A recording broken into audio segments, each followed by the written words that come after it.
आज फिर कई दिनों बाद आपके सामने हम टेंस में बचे हुए पार्ट्स अवेलेबल करवा रहे हैं। तो पास्ट परफेक्ट कंटिन्यूअस टेंस में आज आप इंट्रोगेटिव सेंटेंस के WH टाइप में सब्जेक्टिव केस WH वर्ड के साथ कुछ सेंटेंसेस बनाना सीखेंगे और इनके यूजेस के बारे में आप जानेंगे। तो आपको ध्यान देना है, वीडियो को लास्ट तक देखनी है, वीडियो आपके लिए बहुत इंटरेस्टिंग होगी। तो चलिए फिर शुरू करते हैं। सबसे पहले हम इस टाइप के सेंटेंस बनाने के जो रूल होते हैं उस रूल को लिखेंगे।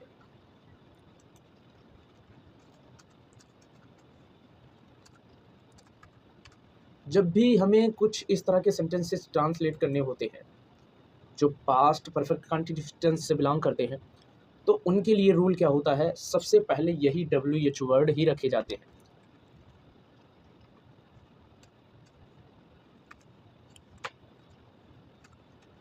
S.WH इसका मतलब है सब्जेक्टिव केस WH वर्ड पहले हमें रखना है। फिर उसके बाद आपको रखना है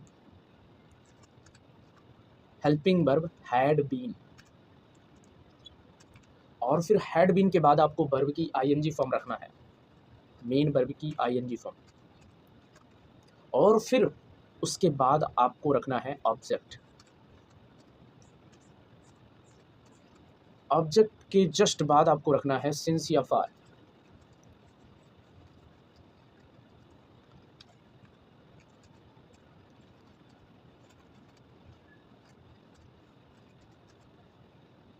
सिंस या फार के बाद आपको रखना है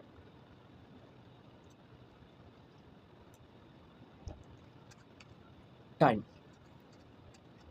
और लास्ट में आपको रखना है क्वेश्चन मार्क।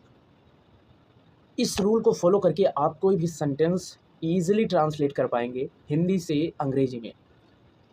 सबसे पहले क्या, सब्जेक्टिव केस WH वर्ड जैसे कि who all, which of you, और सबकी मीनिंग लिखी गई है। हु मीन्स होता है कौन किसने, हु ऑल मीन्स कौन कौन, और व्हिच ऑफ यू मीन्स तुम में से कौन कौन।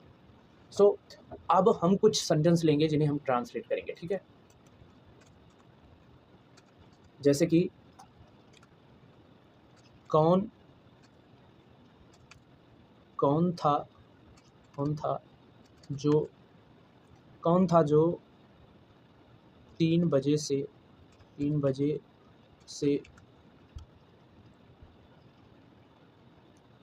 वहाँ घूम रहा था, वहाँ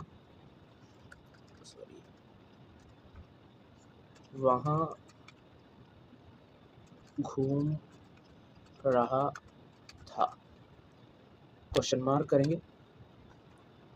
ये है हमारा सेंटेंस, कौन था जो 3 बजे से वहाँ घूम रहा था। अब इसको ट्रांसलेट करना है तो रूल आपके सामने है, स्क्रीन पर आप देख सकते हैं। सबसे पहले हमको क्या रखना है, WH वर्ड यानी सब्जेक्टिव केस वाला। कौन है, हु मीन्स होता है कौन, तो यही वर्ड हमें सबसे पहले रखना है। चलिए फिर हम इसको सबसे पहले लिखते हैं, इसको हम सबसे पहले रखते हैं, ठीक है।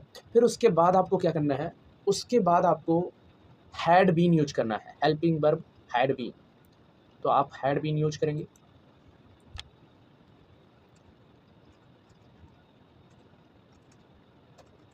हैड बीन के जस्ट बाद आपको वर्ब की ING फॉर्म यूज करना है।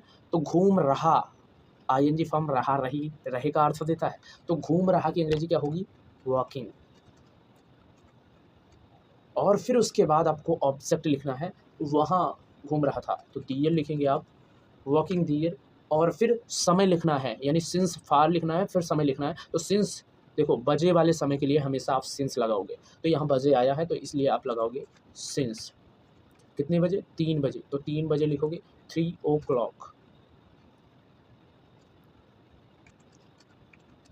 और आप लास्ट में लगाओगे question mark. Who had been walking there since 3 o'clock? So you can see that इसी टाइप से आप और भी सेंटेंसेस ट्रांसलेट कर सकते हो। यहाँ पर कौन था जो, पूरे की अंग्रेजी मैंने क्या लिखा है, हु। आपको ये देखकर कंफ्यूज नहीं होना है, कौन था जो 3 बजे से घूम रहा था, या फिर कौन 3 बजे से वहाँ घूम रहा था, एग्जैक्ट एक जैसे हैं। सो यहाँ कोई फ़र्क नहीं पड़ता कि आप कौन था जो की अंग्रेजी लिखते हैं या फिर केवल कौन की अंग्रेजी लिखते हैं। सो हम मिलेंगे आपसे एक नई वीडियो में, तब तक के लिए जय हिंद,